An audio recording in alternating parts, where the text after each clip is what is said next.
drummer Steve Morris commented, in my opinion, it had hit single pressed through it like Blackpool rock. It's probably the only Joy Division song that I played repeatedly on cassette. I liked it that much. This is the drummer of the band. Um,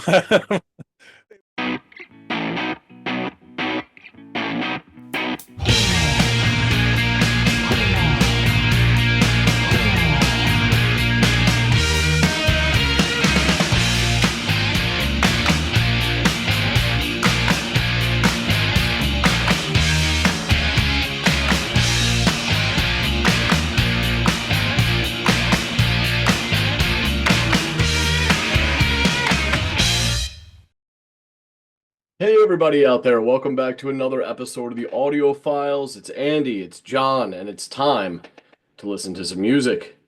John, what do you have in store for us today, my friend?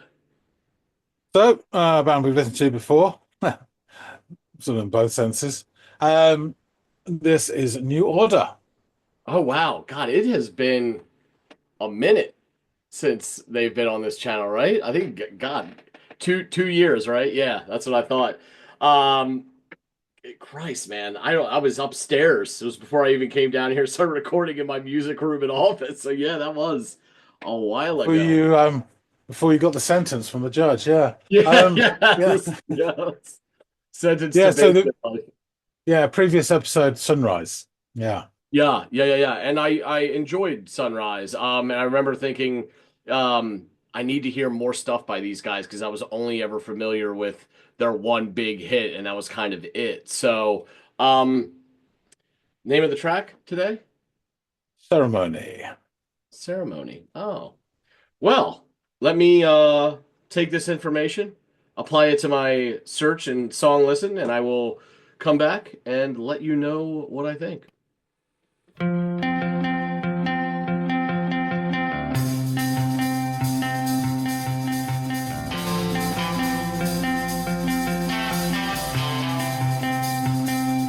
The guitar is really pretty, and it actually reminds me of a like sort of new wavy version of some of the guitar you hear in A Perfect Circle, which is really odd, but that little motif almost sounds like I think it's The Outsider by them. Yeah, it's similar to that, but it's got this new wavy kind of tone to it, but similar in some regard.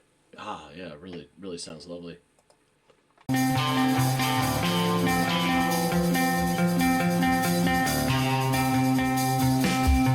Nice hi-hat.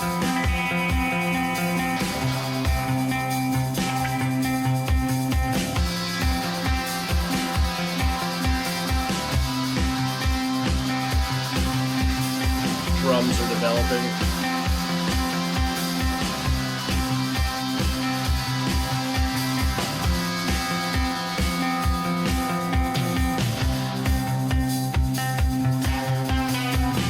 Mm.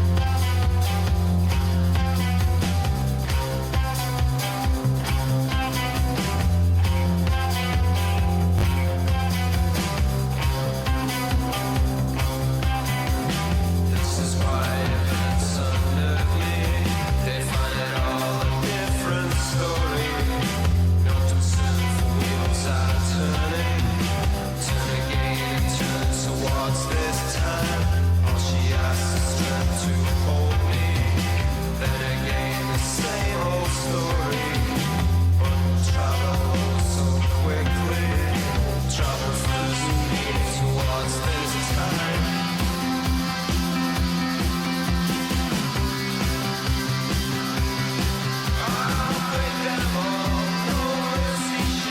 Nice drums.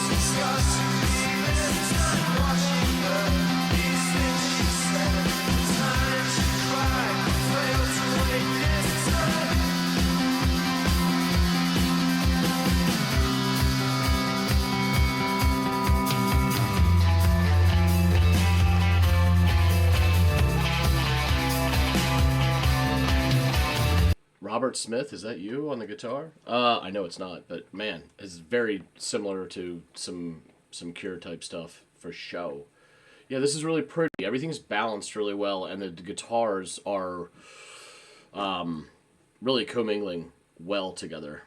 I really do think they complement each other a lot, and that really benefits the song.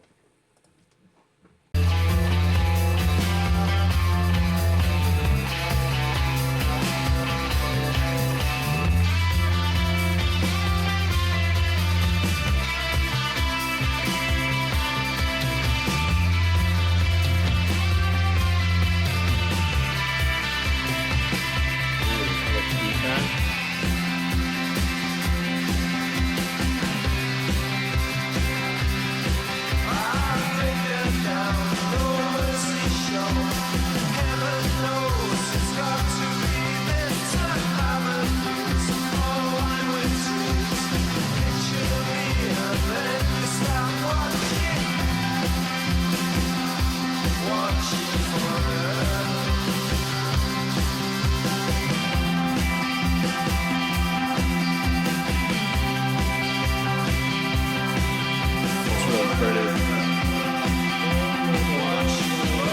So pretty.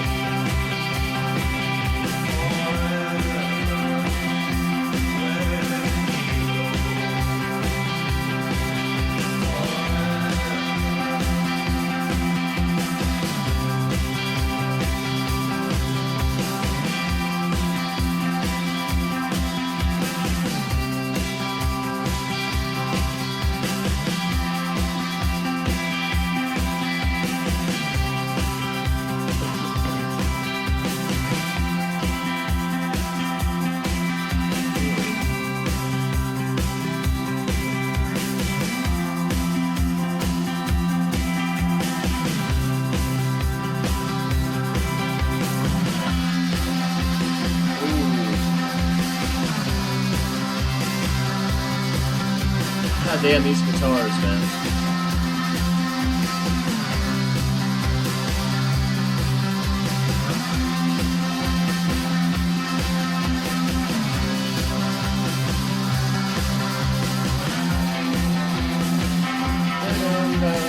Yeah, there's that terror-like guitar.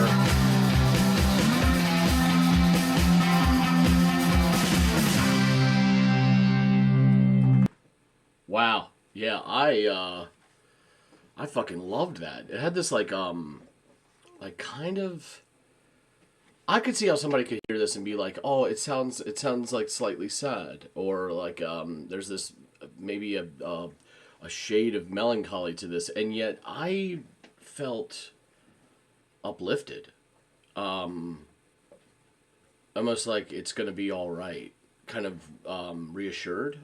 Maybe is a good way to put it. I don't know, but the music sounded lovely. Oh my god, I cannot emphasize enough how great the guitar sounded together in this. And the motifs would change as it progressed, and they would play these different bits, but every time they did, it sounded fucking fabulous. Also, really like the tight drum work. It was like tastefully done, not over the top, but tight, cohesive, held everything together, sounded great.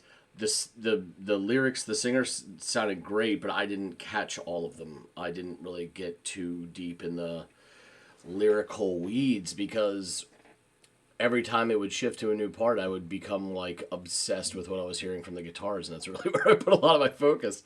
So yeah, I'd like to go back and give this one a listen, if for no other sake than to try to give the lyrics a chance to be heard. But I'm sure John is going to tell me all about those lyrics when we discuss this, which I am interested to hear because, as I said, it toes this line, I think, between melancholy and uplifting. And I would imagine that the lyrics might shed light on which of those two they leaned into more when they were writing the song. But yeah, this was super pretty, really well structured and interestingly structured, because it wasn't like verse, chorus, verse, chorus, verse, chorus. I think they kind of let the music wander a little bit at times in this, or do its own thing, and that's great because, as I've said a million times probably to this point, the guitars and the music sounded great in this track. So, Yeah, I'm interested to learn more about the song. I know a bit about New Order, but I don't know this track, and I'm finding myself really intrigued by it, the way it made me feel, the way it sounded, and sort of this blind spot with the lyrics that I didn't really catch. But there's one man who can get all that sorted, and his name is John, and we are about to go join him. Cozy fan Tutti, he's back. So you've had listened to Ceremony by New Order. Yes, sir. I am very interested to hear what you think of this. Well, then let me get to it. God forbid I keep you waiting any longer.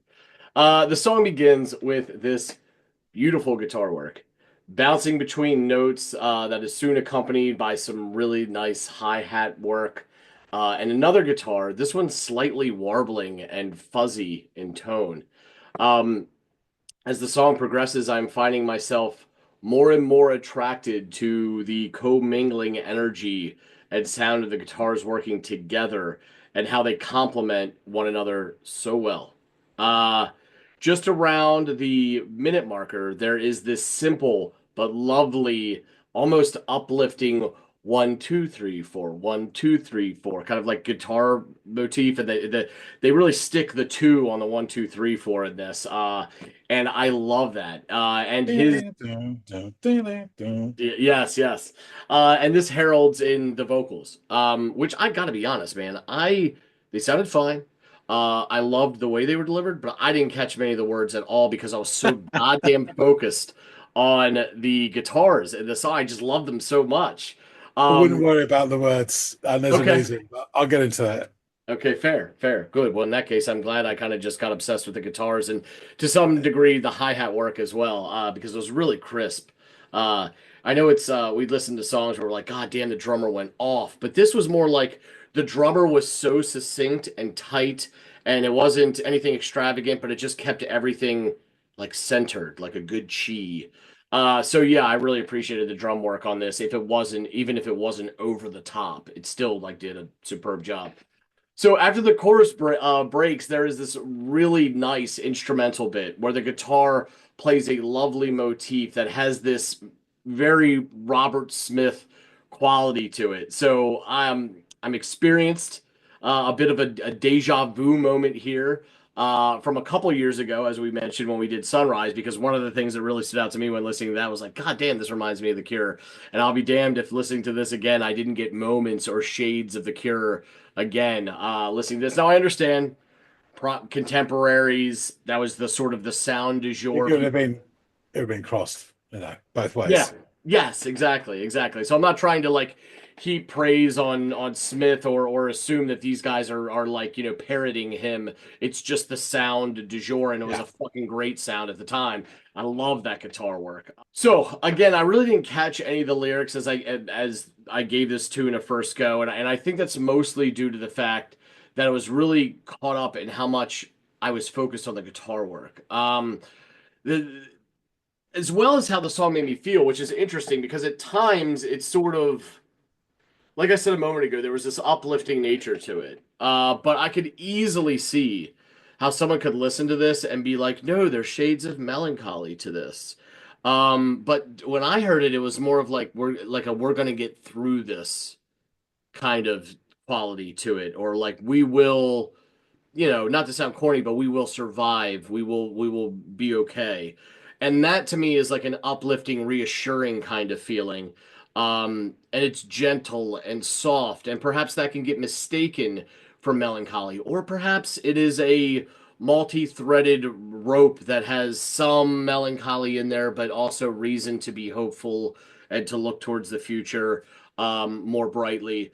But that was the feeling of just the music. I didn't listen to a goddamn word, but I still got this feeling of everything's going to be all right, guys, from this track, which is interesting because I know how this band came to be, and I know from whence they came. And I don't know if that has anything to do with it, or if it's just like maybe my brain wants to go there because I sort of know the tragic hinge moment in history that one ended and thus the other began, and maybe I'm putting too much stock in that because it's one of the few factoids I know about the two bands. But it is interesting, and one of the things, the mood attracted me to this song, but more so from just a pure musical standpoint, to some degree the drums, but to a great degree how fucking awesome the guitar sounded in this song. It's such a lovely snippet. I think you could wrap this up and throw it in a like a time capsule, open it up 50 years from now and be like, this is what guitars sounded like during this era, and it'll be a perfect shining example of that. So yeah, I really love this. I one more thing that I should note structurally, from like a an arrangement, or not an arrangement standpoint, from like, but how it was assembled and cobbled together. This isn't verse chorus verse chorus verse chorus bridge verse chorus or whatever. This was like verse and then choruses and instrumentals, and I think even the choruses didn't have the same words, because I feel like if they did, I probably would have stuck with me, which they didn't. So that I thought was an interesting sort of change of pace, or going against the grain of what is typically, your typical rock and roll song structure. So all that was interesting. Fucking drums are good, guitars were great, and the mood was, it was odd to get such a direct link to the emotion or mood of the song without connecting to the lyrics that oftentimes enhance that or buoy that and lift it up. So I think that was something I really appreciated from the listening experience of this song. And I will admit I liked this not a lot, but I did like this more than Sunrise. So that, I don't know if that says something or not, but it was an awesome track, man.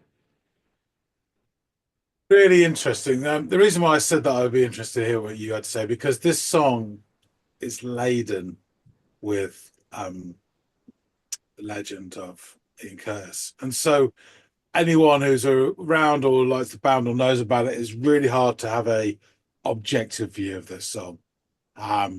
Because of the circumstances alone, it's a lot of people's favorite.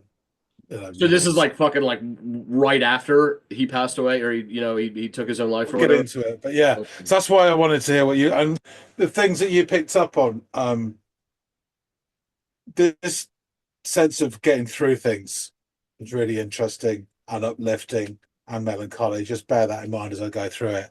And also, I will say, for someone who's a bit of a lyric man, I think when I explain the lyrics to you, I think you'll love this even more. It's Okay. really interesting. So, Ceremony is a song written by Joy Division, and it was first released as New Order's debut single in 1981. Wow. Just Okay. So right. this is, It's the first work they did. yeah. Yeah, cool. So the track and the B-side to this, In a Lonely Place, were both recorded as Joy Division, well, semi-recorded as Joy Division prior to the death of Ian Curtis. So they released the song twice, in January 81 and then again in September 81. So what you heard was the first version, was them as a three-piece. And then again in September, when Steve Morris's then girlfriend, Gillian Gilbert, and it is pronounced Gillian because otherwise would be fucking madness. But she had joined the band later, and so she actually played second guitar on the second version, and it was the second version that was used in all compilations for a long time. So wait, please tell me the first version had two guitars? It was just played by the same individual. So what am I hearing? Because I could have. Bass. You're hearing Peter Hook right at the fucking bass. Oh, okay, okay. Yeah. All right. Yeah, well, that's if the sort of anybody's thing going you to make get. a bass sound like a fucking guitar, it's Peter Hook. It's So him. okay, there you Yeah. go. So personnel in this is Bernard Sumner, Barney. He hates that. Guitar and vocals, and at this stage he couldn't do the two at the same time. So that's where you get a bit of a drop out when he sings and stuff. He couldn't Okay. sing and play guitar at the same time. Interesting. Peter Hook, bass, and Stephen Morris, drums. And we've been through that sort of, he'd really been taken to task by Martin Hannett in terms of his drumming. So he becomes like a machine. I mean, his drumming is so precise because he spent so long doing the first two albums, the drumming on that. And Gillian Gilbert, guitar on the second version, which you haven't heard.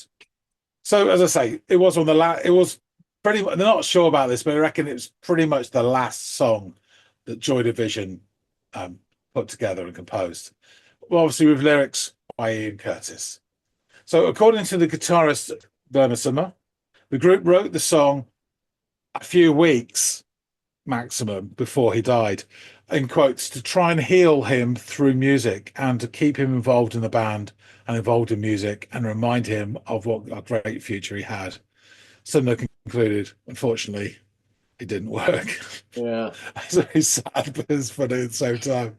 And at the time, the group felt that this song represented a major step forward and had the potential to be a major hit. Sumner characterized the song as a very uplifting track, filled with and enhanced by Ian's lyrics. Drummer Stephen Morris commented, in my opinion, it had hit single pressed through it like a Blackpool rock. It's probably the only Joy Division song that I played repeatedly on cassette. I liked it that much. This is the drummer of the band. It was something uplifting and, well, up in mood. It felt like the start of something new or different, at least.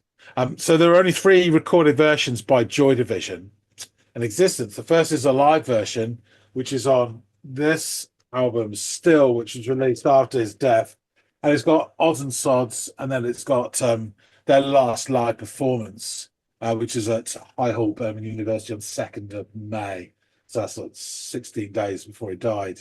The second is a version that's available on the Heart and Soul CD box set, and it's from a studio session on the 14th of May, 4 days before he died. And then and that was their last ever recording. And the third was recorded at a sound check by a fan on the 2nd of May. And it's on all versions, the vocals are only partially audible. This single, as I say, it was released in January and then again in September. It was first issued only as a 12-inch single, and then it's reissued again as a 12-inch only with the same catalogue number, FAC 33. All factory records output had a number, FAC, whatever. The original's 4 minutes 34, and the re-recording is 4 minutes 23. So I don't know why, but it is. And as I say, the second version was the one that they used in all sort of compilations right up until 2005 when the original was released for the first time. The lyrics. So here we go. This is why events unnerve me. They find it all a different story. Notice whom for wheels are turning. Turn again and turn towards this time. All she asks, the strength to hold me. Then again, the same old story. World will travel oh so quickly. Travel first and lean towards this time. Oh, I'll break them all, no mercy shown. Heaven knows it's got to be this time. Watching her, these things she said, the time she cried, too frail to wake this time. And there goes into that instrumental, that lovely guitar break, as you said. And it comes back in. Oh, I'll break them down, no mercy shown. Heaven knows it's got to be this time. All avenues all lined with trees. Picture me, and then you start watching forever, forever. Watching love grow forever, letting me know forever.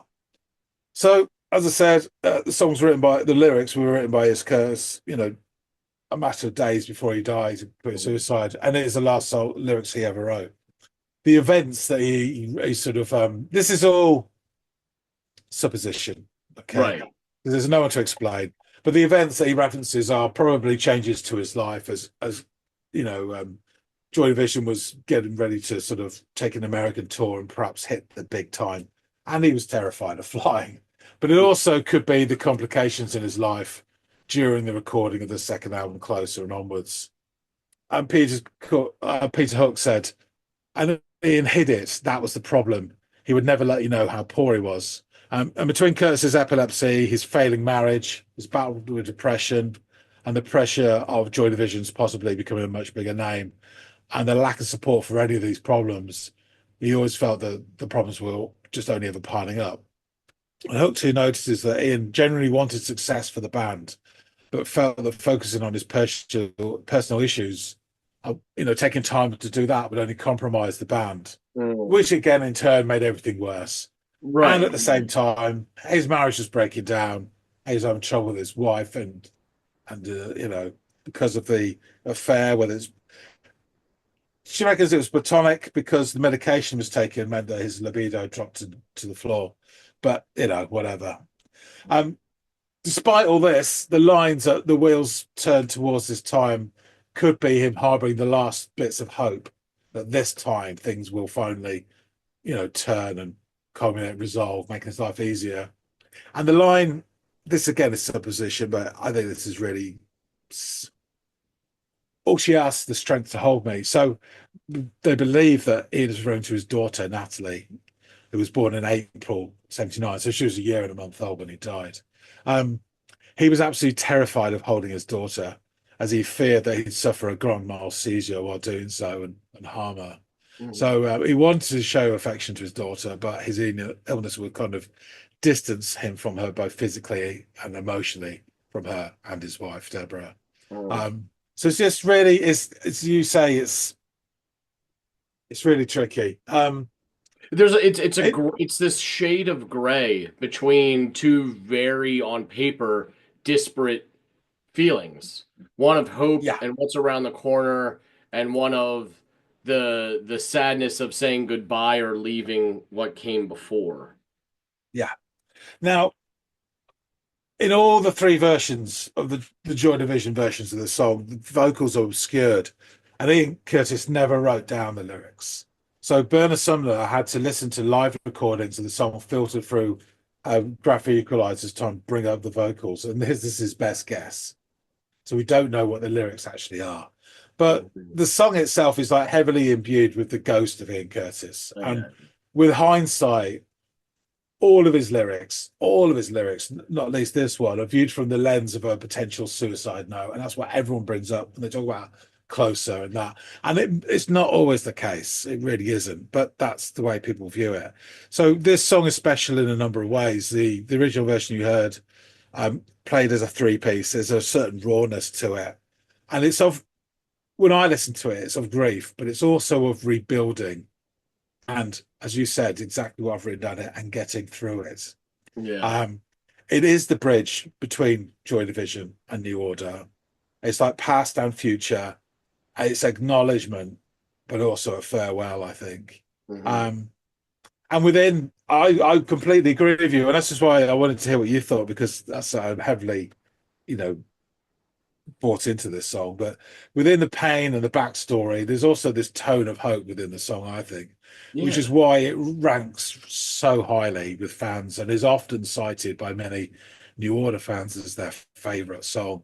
Yeah. Not just by New Order, but ever. It's one of those which is, it's taken on a life of its own, to be fair. Well, I think it is a great song. It's not my favorite New Order song or my favorite Joy Division song, but it's a great, great song. Um, it's just so much wrapped up in it. It's hard not to be, sort of objective about it. Just out of interest, in 2010, a ceremony tribute album was released consisting of over 30 songs covered by various artists, including 12 separate covers of ceremony. So Wow. yeah, it's popular among the recording Oh yeah, I was gonna. artist It might community not as be your well. favorite song of theirs, but I it think a sounds lot like of a lot of people. people out there. It is. Wow. Yeah, it is. It Yeah, is there's really loads. incredible, John, to just give this one listen as someone who's never heard it before, isn't from the time that this came out. And I'm not saying that this isn't a credit to me. This is a credit to how well the song is crafted. That I'm still able to pick up on this. It's Yeah, evident, it's self-evident. Everything that they want to convey, even without the fucking lyrics, can be yeah. picked up on just through the tone and the music and everything. So yeah, in a way that kind of makes it about as close to a masterpiece as you can get, because it does all of that so fucking well that it translates and Yeah. conveys. I mean, at the end of the day, all artwork, in my opinion, anyway, is the communication of a vision by the artist.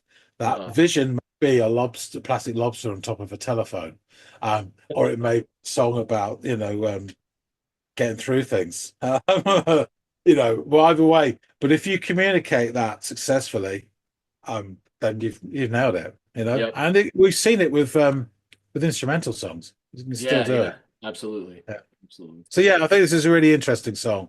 And Yeah, me yeah, too. I'm really, really thankful and impressed that you picked up what you picked up from it, and it kind of mirrors what I thought as well. So, because sometimes you can feel like your views are a bit clouded, you get Yeah. close to, where you start. So there's like, I mean, I'm not saying this is the case, but like Black Star by Bowie, came out 2 days before he died, and it Hmm. has this mythical sort of status. But I really listened to it and re-listened to it a hell of a lot, and it is fucking brilliant. And it isn't clouded by his death; it really is still good. But you get things like that, and you just wonder, is the all the motion of the thing? But I think this really is a very good song. Absolutely. I shall wrap things up. Thanks for listening to this, Andy. Thank you, John. Folks out there, tell us what you think. I'm willing to bet that quite a few of you guys who are regulars on this channel would have heard of this song before. I'll be gobsmacked if so it comes in, this for the first time. So yeah, please hit the like button if you like this and tell us what you think. Um, we'd love to hear from you, your comments, all about that sort of that period as well, that sort of 1981 period, and then go through it. Especially, I mean, I was 11, so for the folks on the channel who follow this, who were a bit older then and really took it in. I mean, I remember Lennon dying. That was big news. I don't remember at the time Curtis dying. Um, it wasn't quite big enough to reach me in sort of sunny Lincolnshire that back then. So folks who are like in their mid late teens or older when all this happened, I'd be really interested to hear what your sort of views were, your Yeah. contemporary views as it were at the time. But yeah, please drop us a line. We'd love to hear from you. If you haven't yet subscribed, what are you waiting for? Come on. Um, we really appreciate everybody who does support the channel. So hop on board, toot toot, and we're away. That being said, thanks so much for listening, and we'll see all of you on the next episode of the Audiophiles. See you later, guys.